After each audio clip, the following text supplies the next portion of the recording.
In this video, we'll take a look at the Event tab and all of the functionality within it in Studio One 3.0.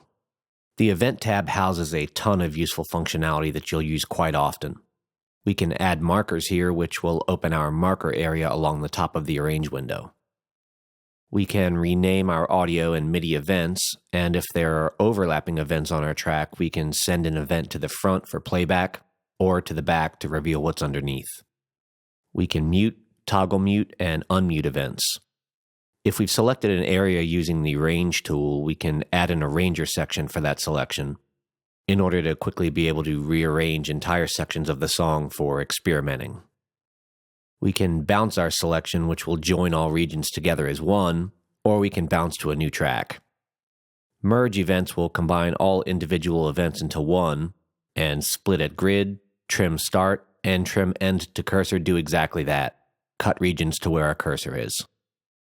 We have a handful of useful quantize features, including full quantize 50%, quantize on track, which allows us to quantize individual events to the grid. And if we've quantized our MIDI previously and want to return that data to the exact state of how we played it in, we can always do that with the Restore Timing feature here. We can insert a blank instrument part where our locators are set with the Insert Instrument Part command. Explode pitches to tracks is a very cool feature that will take all MIDI note data on a track and separate each individual musical note we've played to a unique note-named track. This is really handy if we've done some MIDI drums, for example, and want to do a quick transform on a drum-by-drum basis. We can simply explode the pitches to tracks so that the kick, snare, toms, cymbals, etc. are all on their own track, and with a single click, transform each one into a discrete audio track. Definitely a big time saver. We can export a MIDI region or a track to a music loop, which contains all of the preset and performance data needed to recreate a loop, instrument presets, presets for the effects on the instrument channel in the mixer, and performance data that is stored both as a standard MIDI file and in PreSonus's own high-resolution .music format.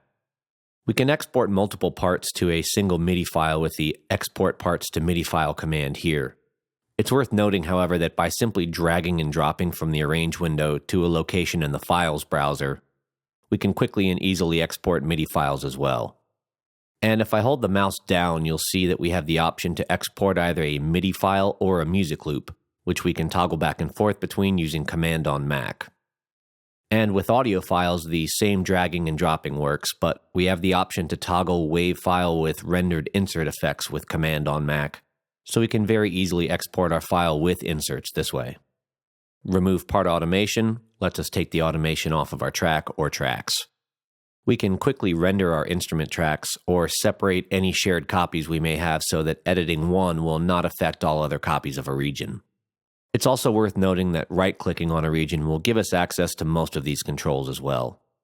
Moving to the musical functions area, which is specific to note events, we can select a MIDI region and open the length pane, from which we can do several length-related functions such as add, subtract, set all lengths to a universal musical value or increments between, multiply lengths by a user-determined factor, set all notes to legato, correct for overlaps, do both legato and correct for overlaps, or set a particular overlap amount for our notes. This sort of functionality is especially important with MIDI orchestral programming in order to either trigger or avoid triggering things like legato, staccato, and portamentos with end note values. The stretch pane lets us quickly and easily switch between half and double tempo, which is very useful for experimenting with MIDI drum parts. Or, of course, we can set a specific user-determined stretch value here with either the slider or by typing in a numerical amount.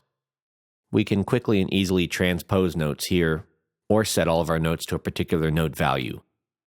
The velocity pane lets us add velocity to any selected note or notes, compress velocity much like we compress audio to restrict dynamic range, or to set all notes to a single velocity. These are really handy options which, while you might not use them often, when you do need to use them, knowing they're here will save you a lot of time. We can of course mute, unmute, or toggle mute on events. Quantize fully or quantize 50%, and quantize freeze, which is a really important thing to know about since the humanize function in Studio One humanizes both timing and velocity. So we can freeze our quantize once we've got them really dialed in, humanize a few times to randomize the velocity, and then restore timing back to the precise values we dialed in before humanizing.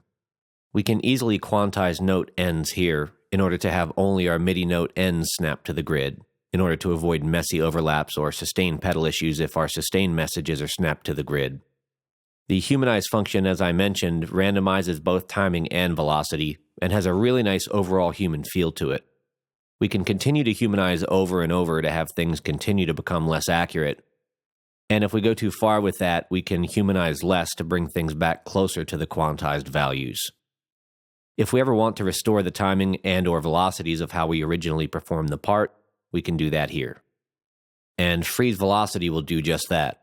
Again, if we've humanized a few times in order to randomize things, we can restore velocity afterwards in order to get back to the exact velocity values we had when we froze.